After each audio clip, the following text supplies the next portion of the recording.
10 ऐसे नेता जिन्होंने इतनी बार पार्टियां बदली कि पार्टियां बदलते बदलते कहीं के नहीं रहे और बर्बाद हो गए। नंबर 10, संजय निरुपम। मुंबई 1990 का दशक। शिवसेना का एक ऐसा नेता जो बाल ठाकरे के सबसे आक्रामक चेहरों में गिना जाता था, संजय निरुपम। उस दौर में निरुपम की इमेज थी एक ऐसे फाइटर की जो माइक पकड़े तो अपोजिशन की बोलती बंद हो जाए।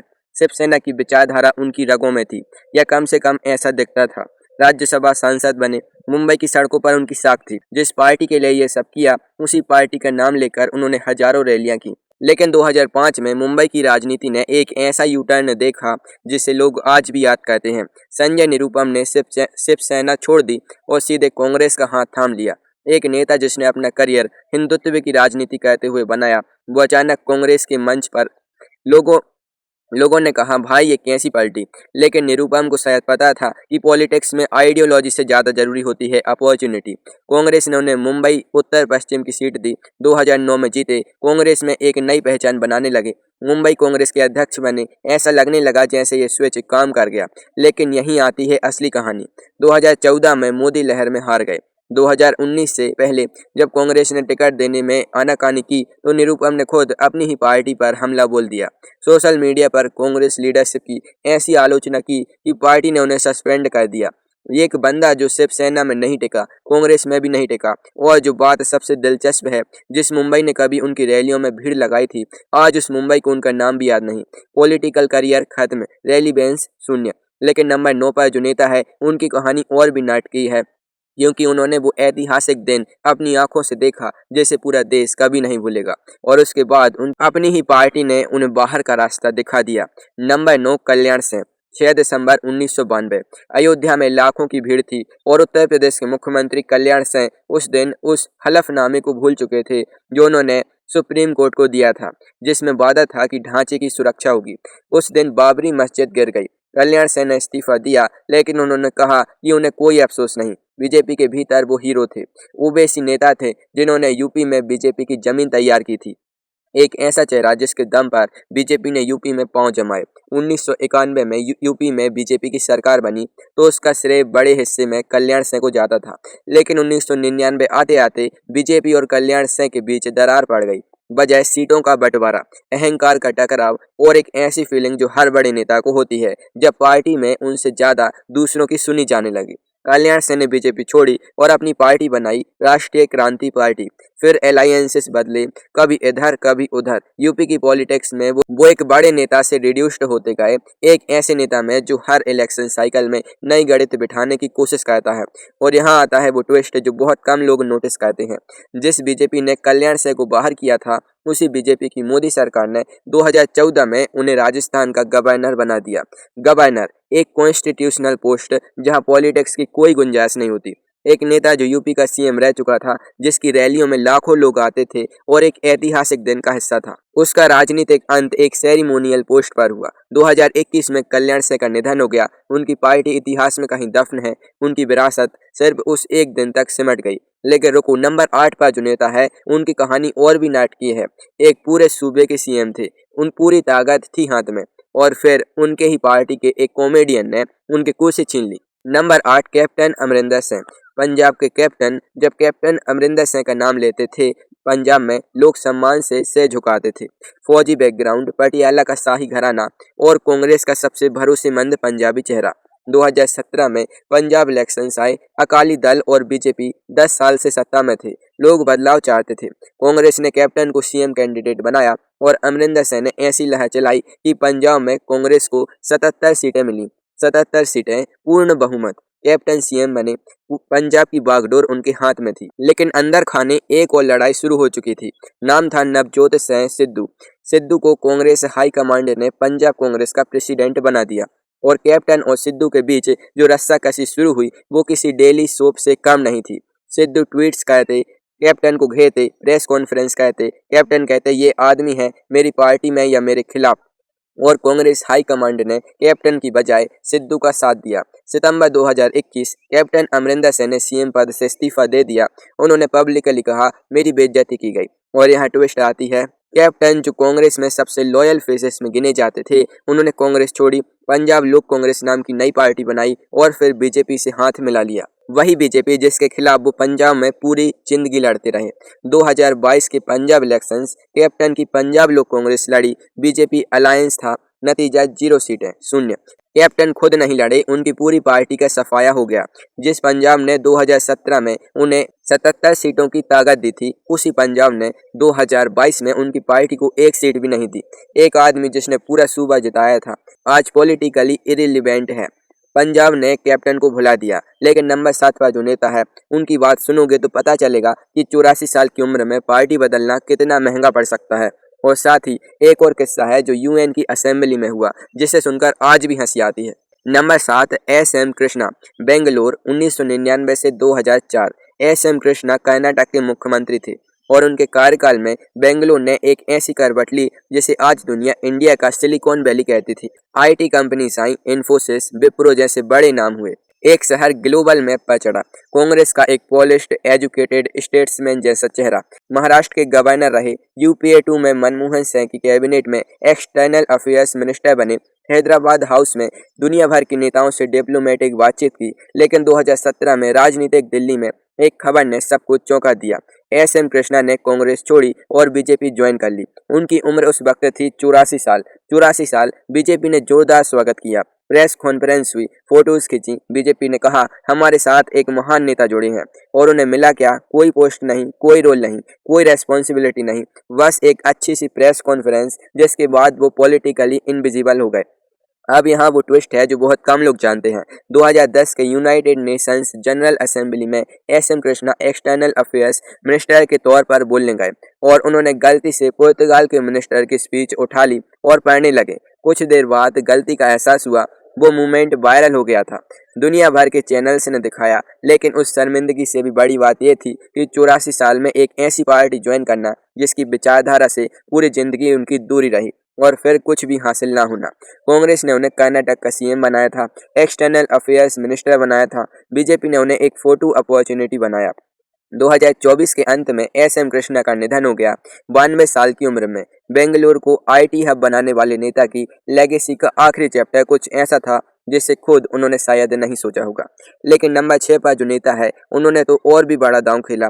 वाजपेयी सरकार के फाइनेंस मिनिस्टर, पोखरण के बाद देश की इकोनॉमी संभाली और फिर मोदी के जमाने में ऐसे रेबेल बने कि ममता बनर्जी की पार्टी ज्वाइन कर ली और देश का सबसे बड़ा हारा हुआ इलेक्शंस लड़ा। नंबर 6, यशवंत सिन्हा, 1998। अटल बिहारी वाजपेयी की गवर्नमेंट फाइनेंस मिनिस्ट्री में बैठे थे यशवंत सिन्हा। उसी साल पोखरण 2 हुआ। इंडिया ने न्यूक्लियर टेस्ट किए, पूरी दुनिया ने रोक लगाई। अमेरिका नाराज था, एक्सपोर्ट्स रुकने का खतरा था, इकोनॉमी पर प्रेशर था और इन सब चैलेंजेस के बीच यशवंत सिन्हा ने इंडियन इकोनॉमी को न सिर्फ संभाला बल्कि एक डायरेक्शन दी। बीजेपी का एक सीनियर रेस्पेक्टेड इंटेलेक्चुअल चेहरा, वाजपेयी का भरोसेमंद। लेकिन 2014 के बाद सब कुछ बदल गया। मोदी शाह का युग आया, पार्टी में एक नई हायरार्की बनी, पुराने नेताओं की आवाजें धीरे धीरे कमजोर होने लगी और यशवंत सिन्हा उन लोगों में से नहीं थे जो चुप रह सकते थे। 2017 में उन्होंने एक आर्टिकल लिखा जिसका टाइटल था I need to speak up. उस आर्टिकल में उन्होंने मोदी सरकार की इकोनॉमिक पॉलिसीज पर सीधा हमला बोला, डिमोनेटाइजेशन को गलत बताया, जीएसटी के इम्प्लीमेंटेशन पर सवाल उठाए। एक पूर्व फाइनेंस मिनिस्टर अपनी ही पार्टी की इकोनॉमिक पॉलिसी को पब्लिकली फेल बता रहा था। बीजेपी ने उनकी बात नहीं सुनी। 2018 में यशवंत सिन्हा ने बीजेपी छोड़ दी। अब वो गए ममता बनर्जी की तृणमूल कांग्रेस में, एक बिहार के नेता, एक बंगाली पार्टी में। और फिर 2022 में आया वो मूवमेंट जो इस पूरी लिस्ट का सबसे बड़ा ट्विस्ट है। अपोजिशन ने प्रेसिडेंशियल इलेक्शन में यशवंत सिन्हा को अपना कैंडिडेट बनाया। जीतने की कोई संभावना नहीं थी, लेकिन सिंबॉलिक मैसेज देना था। और दूसरी तरफ थी द्रौपदी मुर्मू, बीजेपी का कैंडिडेट, यानी बीजेपी का एक पुराना फाइनेंस मिनिस्टर बीजेपी के कैंडिडेट के खिलाफ प्रेसिडेंशियल इलेक्शन लड़ रहा था। नतीजा, द्रौपदी मुर्मू जीती, यशवंत सिन्हा बुरी तरह हारे। उस हार के बाद यशवंत सिन्हा पॉलिटिकल हॉरिजॉन से लगभग गायब हो गए। वाजपेयी की फाइनेंस मिनिस्टर, अपोजिशन में क्रिटिक, बीजेपी से रेबल, ममता की पार्टी में प्रेसिडेंशियल इलेक्शंस में हार। इतने सारे चैप्टर्स और एक भी सेटिस्फाइंग एंडिंग नहीं। एक नेता जिसने पोखरण के बाद इकोनॉमी संभाली, वो अपना खुद का पॉलिटिकल करियर नहीं संभाल पाया। नंबर 5 जसवंत सिंह। वाजपेयी सरकार 1998 से 2004। एक नेता जिसने एक साथ 3 सबसे बड़ी मंत्रालय संभाले, फाइनेंस, एक्सटर्नल अफेयर्स और डिफेंस। जसवंत सिंह राजस्थान की फौजी बैकग्राउंड, ठहरी हुई आवाज, इंटेलेक्चुअल इमेज। वाजपेयी की कैबिनेट का वो चेहरा जिसे Delhi safe pair of hands कहती थी। 1999 में जब IC 814 फ्लाइट हाईजैक हुई, खंडहर क्राइसिस, जसवंत सिंह खुद हाईजैकर्स के साथ खंडहर गए। 3 खतरनाक आतंकवादियों को रिलीज करना पड़ा। एक तरफ देश का दबाव था, दूसरी तरफ 150 यात्रियों की जानें। उन्होंने वो डिसीजंस लिया जो शायद किसी के लिए भी आसान नहीं था। ये थे जसवंत सिंह। लेकिन 2009 में उन्होंने एक किताब लिखी, नाम था जिन्नाह इंडिया पार्टीशन इंडिपेंडेंस। उस किताब में उन्होंने कहा कि पार्टीशन के लिए जिन्नाह उतना जिम्मेदार नहीं था जितना सरदार वल्लभ भाई पटेल और नेहरू को माना जाता है। बीजेपी में तूफान आ गया। पार्टी ने जसवंत सिंह को तुरंत एक्सपेल कर दिया। 30 साल की पार्टी मेंबरशिप एक किताब में खत्म। और यहाँ आता है वो ट्विस्ट जो बहुत कम लोग बताते हैं। वो किताब इंटरनेशनली स्कॉलर्स ने पढ़ी, हिस्टोरियंस ने उसे सीरियसली लिया। कई लोगों ने कहा ये एक स्कॉलरली वर्क है, इसे पॉलिटिकल चश्मे से मत देखो। लेकिन बीजेपी के लिए जिन्नाह की तारीफ चाहे एकेडमिक कॉन्टेक्स्ट में ही हो, बर्दाश्त के बाहर थी। एक्सपल्सन के बाद जसवंत सिंह ने 2014 में बर्मा से इंडिपेंडेंट इलेक्शन लड़ा। बीजेपी ने उनके खिलाफ कैंडिडेट उतारा, वो अपनी ही पुरानी पार्टी के कैंडिडेट से हार गए। उसी साल उनके सिर में सीरियस इंजरी हुई, लंबे समय तक अनकॉन्शियस रहे, फिर कभी एक्टिव पॉलिटिक्स में नहीं लौटे। 2020 में उनका निधन हो गया। Finance minister, external affairs minister, defence minister खंडहर तक खुद गए और अंत अकेले पार्टी के बाहर एक किताब की वजह से। पॉलिटिक्स में लॉयल्टी का दाम हमेशा आइडियोलॉजी से ज्यादा होता है। जसवंत सिंह ये बात भूल गए।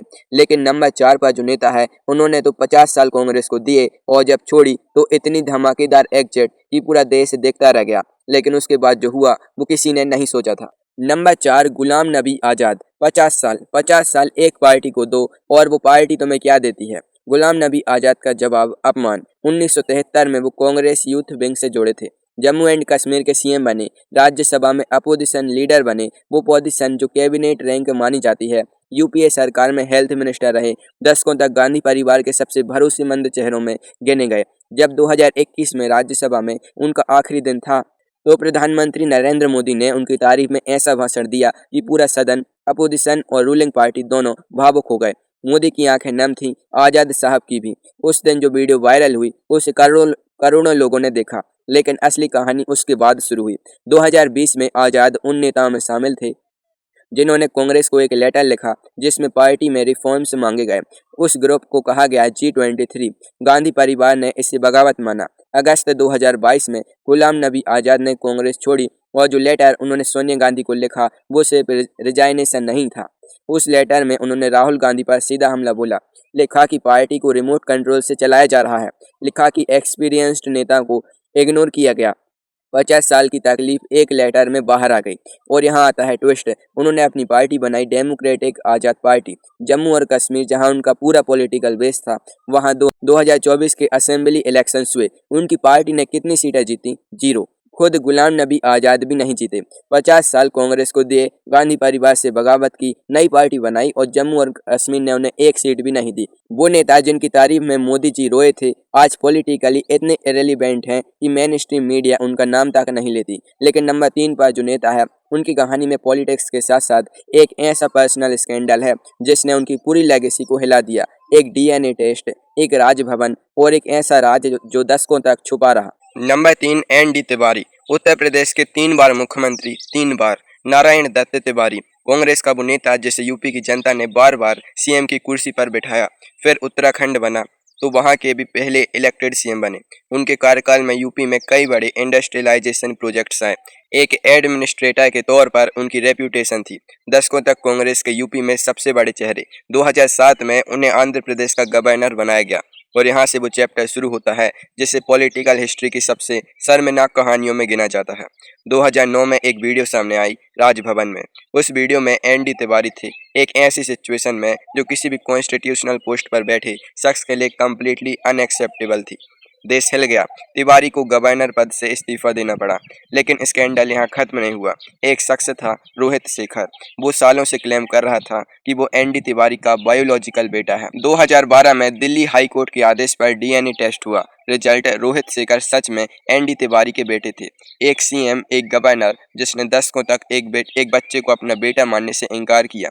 2014 में 89 साल की उम्र में तिवारी ने रोहित शेखर की मां उज्ज्वला शर्मा से शादी की। और ट्विस्ट यहाँ है, 2017 में एनडी तिवारी ने कांग्रेस छोड़ी और बीजेपी ज्वाइन कर ली। उम्र थी 93 साल। 93 साल में पार्टी स्विच। बीजेपी ने उनका स्वागत किया। कुछ महीने बाद 2018 में उनका निधन हो गया।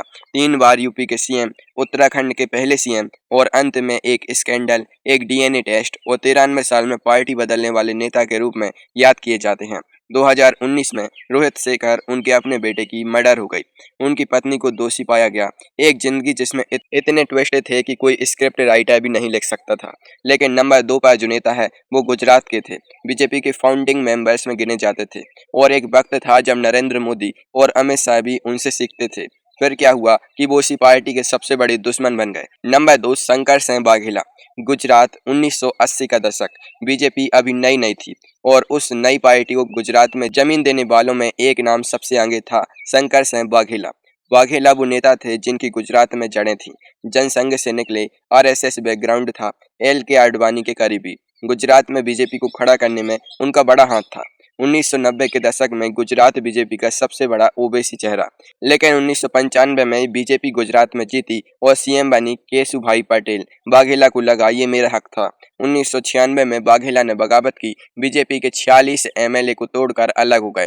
कांग्रेस के सपोर्ट से खुद सीएम बन गए। सोचो, एक बीजेपी का नेता कांग्रेस के सपोर्ट से सीएम बना और फिर फॉर्मली कांग्रेस से ज्वाइन कर ली। वो आदमी जिसने गुजरात में बीजेपी की नींव रखी थी वो अब कांग्रेस में था। लेकिन कांग्रेस में अभी वो ज्यादा दिन कंफर्टेबल नहीं रहे। 2017 आते आते गुजरात में असेंबली इलेक्शंस थे। कांग्रेस ने उन्हें वो इम्पोर्टेंस नहीं दी जो उन्हें लगती थी उनका हक है। चुनाव से ठीक पहले वाघेला ने कांग्रेस छोड़ दी और यहाँ ट्विस्ट है, उन्होंने ना बीजेपी ज्वाइन की ना कांग्रेस में रहे। एक नया पॉलिटिकल फ्रंट बनाने की कोशिश की, जन विकल्प मोर्चा जैसा कुछ। गुजरात इलेक्शंस 2017 में उनका कोई खास असर नहीं पड़ा। जो नेता कभी 46 एमएलए तोड़ सकता था, उसके पास 2017 में ना कोई एमएलए था ना कोई सीट। बीजेपी में फाउंडिंग मेंबर, बीजेपी से बगावत, कांग्रेस ज्वाइन की, कांग्रेस छोड़ी, थर्ड फ्रंट की कोशिश और फिर कंप्लीट साइलेंस। गुजरात की पॉलिटिक्स में वाघेला का नाम अब सिर्फ हिस्ट्री की किताबों में है। लेकिन नंबर 1 पर जो नेता है, उनकी कहानी इस पूरी लिस्ट में सबसे ज्यादा चौंकाने वाली है, क्योंकि वो एक ऐसा आदमी है जिन्होंने खुद अपने ही हाथों से अपना पॉलिटिकल करियर बर्बाद किया। एक सीएम गिराया, एक पार्टी प्रेसिडेंट बने, एक पूरे सूबे की राजनीति हिलाई और फिर जेल गए। और आज कोई उन्हें सीरियसली नहीं लेता। नंबर 1, नवजोत सिंह सिद्धू। क्रिकेट के मैदान पर जो छक्के लगाता था, उसने राजनीति के मैदान पर भी यही सोचा कि छक्के ही काफी हैं। नवजोत सिंह सिद्धू 2004 में बीजेपी से अमृतसर का लोकसभा इलेक्शन जीते। 2007 में फिर जीते। एक पॉपुलर फेस, क्रिकेटर बैकग्राउंड, बड़ी बड़ी बातें करने का स्टाइल। लेकिन 2014 में बीजेपी ने उन्हें अमृतसर की जगह दूसरी सीट ऑफर की। सिद्धू को मंजूर नहीं था। राज्यसभा भेजा गया। सिद्धू को लगा ये मेरी बेइज्जती है। 2016 में उन्होंने बीजेपी छोड़ दी और 2017 में कांग्रेस ज्वाइन कर ली। पंजाब इलेक्शंस में कांग्रेस ने उन्हें स्टार कैंपेनर बनाया। अमृतसर से जीते। कैप्टन अमरिंदर सिंह सीएम बने। सिद्धू को कैबिनेट में मिनिस्टर बनाया गया। अब तक की कहानी ठीक लगती है, स्विच हुई, काम आई। लेकिन यहाँ से असली नाटक शुरू होता है। सिद्धू और कैप्टन के बीच खींचतान चलती रहे। सिद्धू ने 2019 में खुद मिनिस्ट्री से इस्तीफा दे दिया। फिर कांग्रेस हाईकमांड ने उन्हें पंजाब कांग्रेस प्रेसिडेंट बना दिया। और तब वाघेला साहब, मेरा मतलब सिद्धू साहब, ने एक ऐसा खेल खेला जो शायद उन्होंने खुद नहीं सोचा था कि उनके लिए इतना महंगा पड़ेगा। कांग्रेस प्रेसिडेंट की कुर्सी से उन्होंने कैप्टन अमरिंदर सिंह के खिलाफ मोर्चा खोल दिया। Tweets, press conferences, public statements. जब तक कैप्टन ने रिजाइन नहीं किया, सिद्धू रुके नहीं। कैप्टन गए, चरणजीत सिंह छन्नी सीएम बने। सिद्धू खुश थे। लेकिन 2022 के पंजाब इलेक्शंस में कांग्रेस बुरी तरह हारी। आपने 92 सीटें जीती, कांग्रेस को 18 मिली। और उस हार का ठीकरा सिद्धू पर फूटा। जिस कांग्रेस ने उन्हें प्रेसिडेंट बनाया था, उसी कांग्रेस ने चुप्पी साध ली। कोई रोल नहीं, कोई पोजीशन नहीं। और फिर आया वो मूवमेंट जो इस पूरी लिस्ट का सबसे ड्रामेटिक एंडिंग है। 2022 में सुप्रीम कोर्ट ने 1988 में के एक रोड रेज केस में जो 34 साल पुराना था, सिद्धू को 1 साल की सजा सुनाई। नवजोत सिंह सिद्धू जेल गए। एक क्रिकेटर जो सेलिब्रिटी था, एक टीवी होस्ट जो हर घर में पहचाना जाता था, एक बीजेपी एमपी, फिर कांग्रेस मिनिस्टर, फिर पंजाब कांग्रेस प्रेसिडेंट, फिर एक सीएम को गिराने वाला नेता और फिर एक कैदी जेल से बाहर आए, लेकिन पॉलिटिकल रेलिवेंस वापस नहीं आई। कांग्रेस उनसे दूरी बनाए हुए है। पंजाब की जनता आगे बढ़ चुकी है। एक आदमी जो कभी पंजाब की हर रैली में सबसे तेज आवाज होता था, आज की तारीख में उसे कोई सीरियसली नहीं लेता। बीजेपी में नहीं टिके, कांग्रेस में खुद को बर्बाद किया, एक सीएम गिराया, एक पार्टी प्रेसिडेंट बने, जेल गए, और इस पूरी लिस्ट में यही सबसे बड़ा सबक है। राजनीति में जब तुम दूसरों को गिराने में इतने बिजी हो जाते हो, तो तुम्हें पता ही नहीं चलता कि तुम खुद कब गिर गए।